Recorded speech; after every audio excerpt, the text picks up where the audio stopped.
Thank you very much, and thank you for inviting me to this very important conference.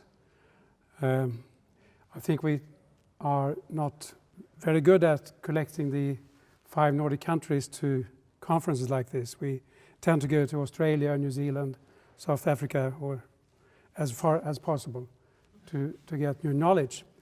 And I think this is a golden opportunity to share experiences, research results with each other, and I think this will be the start of something new where we actually do this much more than we have done before. I work, as was said before, at the University of Borås. I'm a professor of special needs education. I work more in the field of inclusive education since some years back, and my field of experience is to be close to practice, to collect data in practice together with my team, and try to as soon as possible, or actually under the period when the research is carried out, to give it back to those who are involved in it. My presentation today has 2 purposes. And one is to present results from this ongoing project, which was said about before, and these results derive from practice, and hopefully they are also of value for school practice. Second, and perhaps the most important, I will discuss structural obstacles to the dissemination and transformation of this into teachers and school leaders' pedagogical work, and also across national borders, which means that what we are doing in Sweden is most probably of interest for the other Nordic countries as well, and vice versa. So this is something that we have to develop even more. I will start by saying some words about research and what you can expect from research. And I think this is something to remember, that research is about finding out what people need to know. It's actually not about what they should do. Sometimes it's said that you have to implement research results into practice. It's not that easy, as was said before. It has a lot of different, there are lots of different difficulties in doing that, and that needs decontextualization, of course, of what you have found out, but also recontextualization in the new context where it should be worked with. And this is also what the European Commission writes about recently, about the responsibilities, tasks and obligations of research, where it is said that researchers should ensure that their research activities are made known to society at large in such a way that they can be understood by non-specialists, thereby improving the public's understanding of science. And that's to go even further than to say that teachers should understand it. It's non-specialists also that should understand what might be implications of the research. In Europe, and perhaps especially in the Nordic countries, and perhaps especially in Sweden, there have been trends during the last 20-25 years, which I will say are unhealthy. And that is about basic education in our countries, that over the past 2 decades had an extremely strong focus on measurement of results, rankings, accountability, competition, and very little on its fundamental purposes in society. I will come back to that. And today, on the 10th of November in 2016, 2 days after the US election, I think it's even more important to talk about the importance of education. We can all think about that. And that is to say that education is much more than measurement of results and such things. It's not about ranking. It's about how we want the future society to be. And that's very important to say. Research has an overall responsibility for this, to take this into consideration. In the and one part of this is, of course, the PISA, and PISA has many benefits, but there are also some problems with it. But I would say that there are some very interesting results when and the results are aggregated back to 2002. And in the latest OECD yearbook, Andreas Schleicher writes about what we can see from all these PISA documents and documentations. And there are some myths, he says, that we have to expel. And one such myth is that deprivation is destiny. I mean, it's not always so that if you have a background, a low socioeconomic background, you come from a family where education is not the case, you shouldn't say that this is a reason for us to understand that those pupils will not succeed. Another such myth is that the immigrants drag down overall school performances. Might be during the first period in the new country, but over time this is not true. The third one is about money, that it's all about money. That's also a myth. If that was true, it wouldn't be possible to have quality education in parts of Africa and Asia, where it's actually examples of very good educational results. The fourth one is about talent. Success in education is about talent. Well, of course talent is important, but that's not enough. You can do much more if you have good education, if you have teachers who understand your special potentials and so on. And the fifth, and perhaps for me it's the most important one, is that excellence is about selection. It's an intuitive reaction and belief among teachers that if you try to select pupils in different groups according to their abilities, you will get better results. There is nothing that tells you that that is true. Actually, the contrary, even if it's very difficult to measure. So actually, this came in 2015, and going back to the empirical results I will present to you, I will say that many of these myths, I will deal with them at the basis of the empirical results from the research study that I will present to you. There are two major problems concerning how research can be used in practice. And the first problem is in what ways purposeful research can be used in education practice without drowning in an increasingly strong flow of information. There is so much coming out. Rubbish.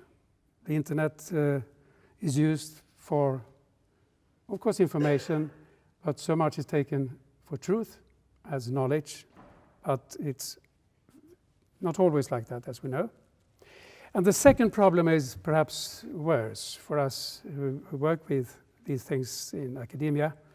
It's about the extent to which alternative ways of disseminating research is compatible with university requirements for publication in reputable and high-impact journals. Universities the policies in most universities today is that you should publish in journals with high impact, because this gives much more money to the university, and also for your personal career this is important. But we know also that very few teachers read articles in scientific journals, so there has to be alternative ways to disseminate results, of course, and I will come back to that as well. The empirical base for my speech today is a project which started 2010, and we are 3 researchers who have been working with it since it started in 2010, except myself, a colleague of mine, and a visiting professor at the University of Borås, who is actually a professor at the University of Birmingham in education and also head of the School of Education there. So we have done this together with some other junior researchers when it has been needed. And this project is about something that happened in a very small municipality in our country. The name of the municipality is Essunga. Some people think it's in Africa because Essunga sounds very little African, but it's not in Africa. It's actually between Gothenburg, Trollhättan, Borås. It's a small municipality, around 5,000 inhabitants in a rural area. Just 3 schools, as is usually the case in these small municipalities, as well here in Denmark. One school is from preschool up to lower secondary, 16-year-olds. The other 2 are from preschool up to 12-year-old, primary and preschool. A problem in these small municipalities is that there are seldom upper secondary schools. So when pupils leave at 16, lower secondary, they have to either move to another municipality to go to upper secondary or commute. And in this municipality, Essunga, the students in our study were distributed to around 25 different upper secondary schools. And that's a huge amount of schools. And that also makes it very difficult for Essunga municipality to have control of what happens, these students, after they have turned 16 up until they are 20. And in Sweden, municipalities has a follow-up responsibility for all up until they leave upper secondary. There's also, going back to the OECD yearbook, some other factors which are interesting here, that less than 50% among 19-year-olds were eligible for tertiary education in 2009, which is very, very low. It's very low in Sweden. It's probably low compared to the average in all the other Nordic countries as well. And furthermore, 15% of the population had tertiary education compared with 29% in the nation as a whole. And there was a big gender difference here. It was only 10% among boys and 20% among girls. And this is also extremely low. So looking at these figures, you could say that these young people, their destiny or their future isn't very light. It's not very, clear in ways that has to do with their future educational career. So this was the background on a structural level in the municipality, and also there was, of course, problems that we could find in the schools as a whole. One such thing was that in 2007, it was a very segregated school. The lower secondary was very segregated. Around 25% of the pupils went to special groups, which is a very high figure. We have something in Sweden which we call the oasis. Oasis is a place, it's a special class or special group. I think you have oases even in Denmark and Norway, I know that, and also in England, I think. And the oasis says more about, I think the name says more about the surroundings of the oasis than the oasis itself. It must be very dry and hot and impossible to live outside the oasis. But pupils went to the oasis, and the problem was that very few of these pupils succeeded to go on to upper secondary. In fact, when they evaluated the results of the oasis activities, it was found that during the 5 years before 2007, no single pupil had succeeded to be eligible for upper secondary school. So what happened then was that in 2007, for the first time in Sweden, there was an open comparison between municipalities in Sweden published, and the results for Essunga municipality was a big shock. We have 290 municipalities in our country. if we look at two parameters, Essunga was on 289 and 287. What do politicians do when they read this? Of course they get the shock. But they also say that we put a lot of money into education and this is what we get. We can't continue like this. So very soon after this publication came, it was decided by politicians, the local politicians here, that something has to be done, and they put all the responsibility for doing it on the school, the leaders in the school, and those who were in charge of deciding the school policies and school structures. So from 2007 in the autumn, all these small groups were abandoned, and all these children were put back in their classes. This was a very big thing, of course. When you had 25% in these groups and you say that all of them should go back, you have a big pedagogical work as a leader to explain why this is important and why this is right.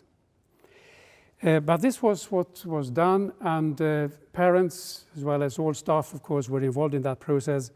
And also, they decided to change the content of the professional development. In Sweden, as Camilla said, we don't have any legal requirements for the professional development among teachers. So there are lots of things that you can choose among. And they are very disparate, these activities that teachers do during these days.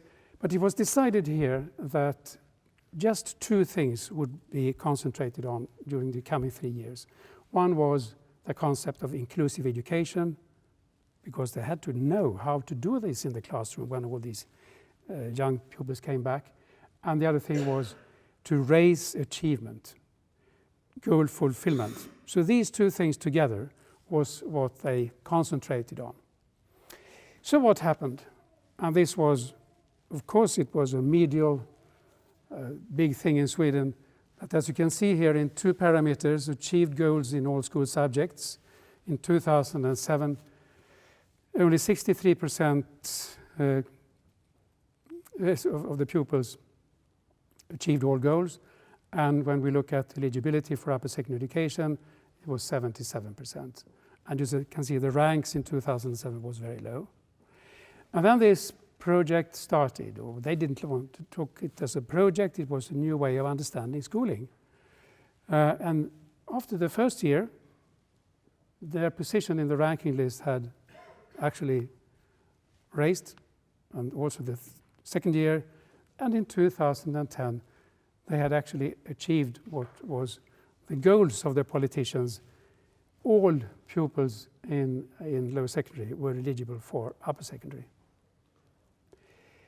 And as you remember, very few of these young pupils went on to upper secondary before, but these were eligible, all 100%. We should also say that one batch, one cohort in this municipality is only around 70 or 80 pupils, so it's very, very low. But all these 80 pupils, they actually decided to go to upper secondary, to start to commute or to move to other municipalities. In short, what did they do? Well, the first factor was, of course, to recognize that they had a problem, to admit that we have something we have to work with. And it was not possible to say among teachers that I will continue as I have always done when you are in that position in the ranking list. So there was a good potential for change. The leadership was also crucial, and that means leadership on the big level, but also in the classrooms. And there was a harmony between leaderships in all the classrooms and the leadership in the whole school. The teachers' teams were put together in a way that was functional. We talk about complementary competencies. You combine competencies in a way where a teacher who has a deep knowledge of, for example, maths education was combined in the classroom together with a special educator or whatever.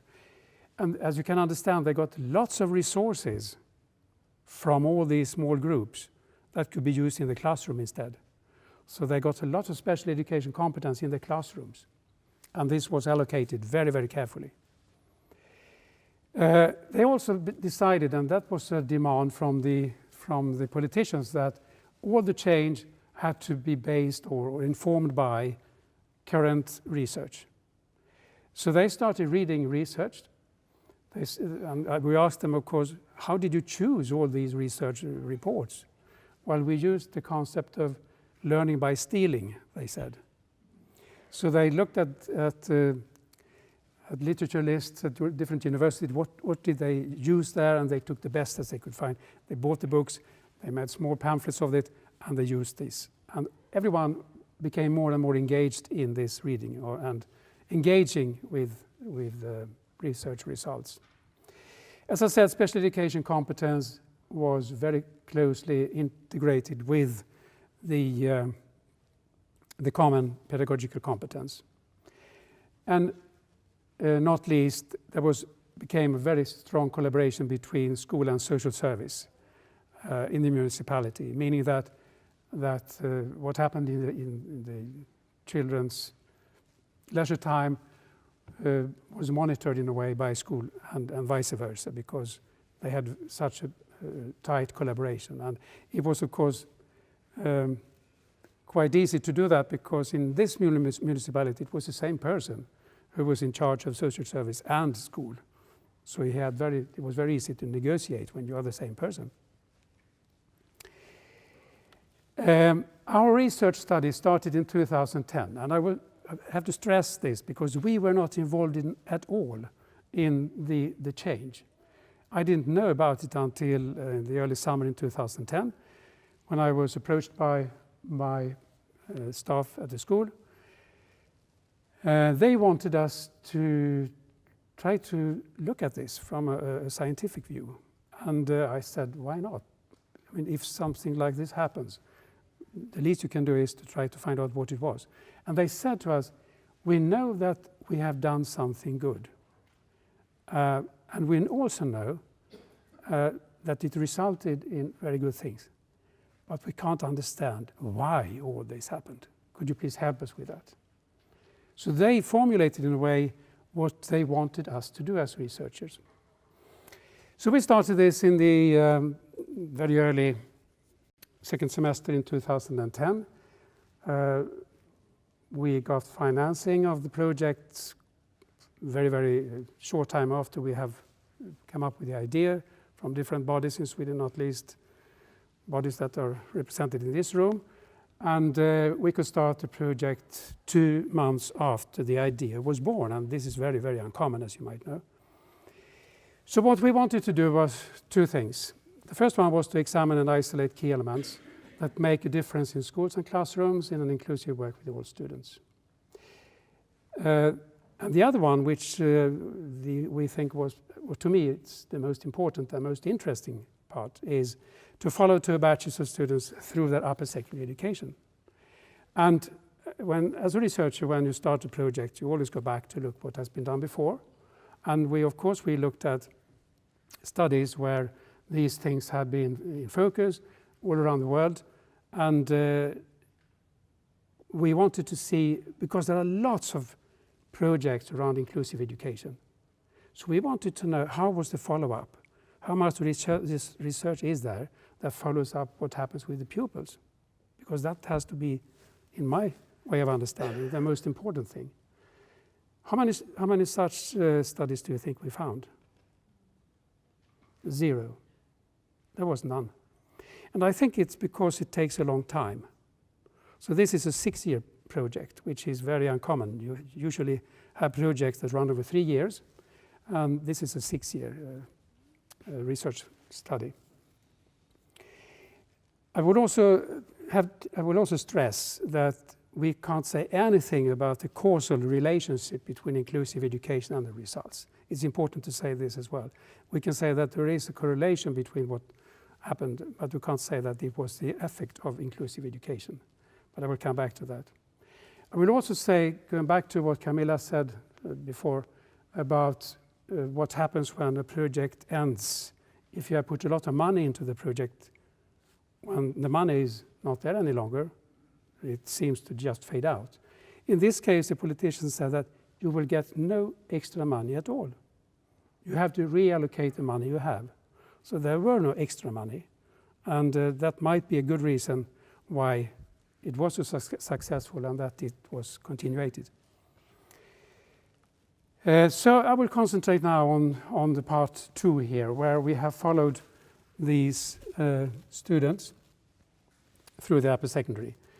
And we have followed them, of course, when it comes to characters, and we have also followed them by carrying out interviews with around 12-13% in the 2 batches. And there was a distribution here, gender spread, ability spread, and program spread, because we wanted to have all kinds of students, both these who had difficulties in school and those who had not. I will then just shortly show some of the quotations we have in our research report here about what these young people say. Well, they are now 19. We asked them to look back at the time in Essunga. They left Essunga, they are in other schools far away from their homes. And we asked them how their feelings when all these pupils who were seen as different before came into their classrooms when they were 13-year-olds. And in fact, in one of the batches, more than 20% of the pupils in that batch as a whole had an autistic diagnosis, 20%. So that's very many. Many were dyslexic, and there were very huge problems we could see. And that was, of course, why they were placed in separate arrangements. But then they came back, and we asked them, wasn't there problems? And we tried to be quite provocative in our questions. And there is one student who says, I think you get an insight into the different difficulties for some and the extra help that some need. And you know how to handle situations in the future when you have the heterogeneity in the class. Here are 3 different students who also talk about this. The first one said, when we asked about these pupils who came into the class, we had no such student in our class, so I don't know how it was. And there were such students, if we talk about such students, in the class, but they didn't recognize them as different. Another said, I have probably no such in my class, so I have no references to it directly.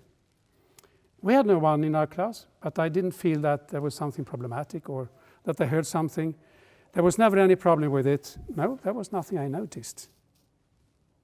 So it says something about when you try to celebrate differences instead of using differences as an alibi for putting pupils, young people, in different settings due to their preconditions, or judged preconditions, you said. Here is a girl who had been in the Oasis for 3 years, I think it was. Now she was coming back to her class, and as a 19-year-old in upper secondary, she reflects on her time in the Oasis. And she says, so as it was in the small group, then I don't think I had passed the national exams. I passed the course that the teacher presented. It was for that group. If I had been staying at the Oasis, a special class, I probably would not have made the national test in 9th grade. So she's so aware of that the level level in the special class, special group was too low for her. And that was, of course, because the special teacher wanted her best. And she could manage to do the tasks that she got, but she understood actually that this was not to use her full potential. And here is a boy who reflects around this, that we are different from each other. And he also said that, well, that's something we have to be aware of and something we have to actually celebrate. And he says that the experience I have of people with disabilities is that the worst that can happen is you are treated as a restricted person. One should have the same opportunities and values, and the conditions should be the same, and one should have the same platform to stand on. He's a 19-year-old young boy who reflects on the future in this way. And I think it's a wonderful way. We should learn from this. At least some people should learn from it. And the last quotation is a boy who you would expect not to be interested in school at all. And he sits there reflecting back on his years in Essunga, and he says that in 9th grade we were even a group of fellows who trained for the tests to get the best results possible. So we met extra at our leisure time. It was quite unusual as well. It was, if one might call it, a culture. So it was pretty strange, because there were not many who had done that before. I had never done so neither. Met friends to study. I had never done anything like that in my life before. Talking about trying to motivate young people. This group, he belonged to a group who met every week to look at films, movies, and then they turned this into to study instead, because they wanted to make the best of their time in school. So, to say something about this, having students with special needs in class was probably an awakening for many.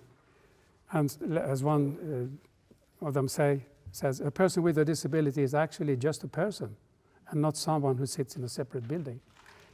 Before they didn't engage with or play with those who were in the special group, because they were in separate buildings, in separate areas of the school. Growth of tolerance of difference and recognition of this by students is also a result of this. We can see young people seem to have a clarity about themselves, their strengths, aspirations, and their educational choices. We have analyzed, I would say that as well, we have analyzed all these interviews with the use of social capital theory, and we found a lot of social capital within the interviews and with these young people. So the big question is, perhaps not the results, but if this is important knowledge for teachers, how do we reach them? That's why we are sitting here talking today. The traditional approach is that we as researchers, we write abstracts, then conference papers if the abstracts are accepted. We go to the conference and we present. We write articles in scientific journals. We disseminate at Research Council, and you write scientific reports. How many teachers read this? Very few. We know that. So there is an alternative, or perhaps you could say an untraditional approach, and I will say that we used it here. The first one is the continuous intermediation to practice representatives. In the project, we work together with the practitioners in the municipality the whole time for the first 2 years. And we had interaction with them, not to ask them if we were right, that was not the question, but to engage with them, to get them to understand that what we did, to try to decontextualize what they did, to get a more generic understanding of what they were doing. Publications in popular scientific media, interviews, interaction with stakeholders, lectures, talks, representations, and we have been we have done a lot of presentations around, and we counted how many presentations or how many people we might have reached during these years, and I think it might be around 15,000 people who have listened to us when we've talked about this. And the further steps is, of course, interactive and collaborative research, leaving the context of Essunga. And, of course, also articles in scientific journals. Of course, we do that as well. But that's not the prior interest for us to do that, but it's also, of course, something we need to do. And I will end this by saying this, because I think it sums up very well what research is for teachers. Research becomes valuable for teachers when it's applicable to their work with students in their classrooms.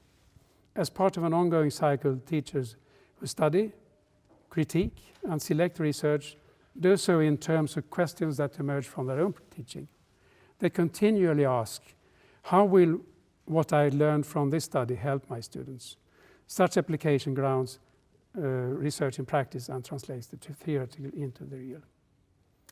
And this is important for us to understand as researchers, and I think also we have to have this in mind all the time when we do research and when we disseminate our results.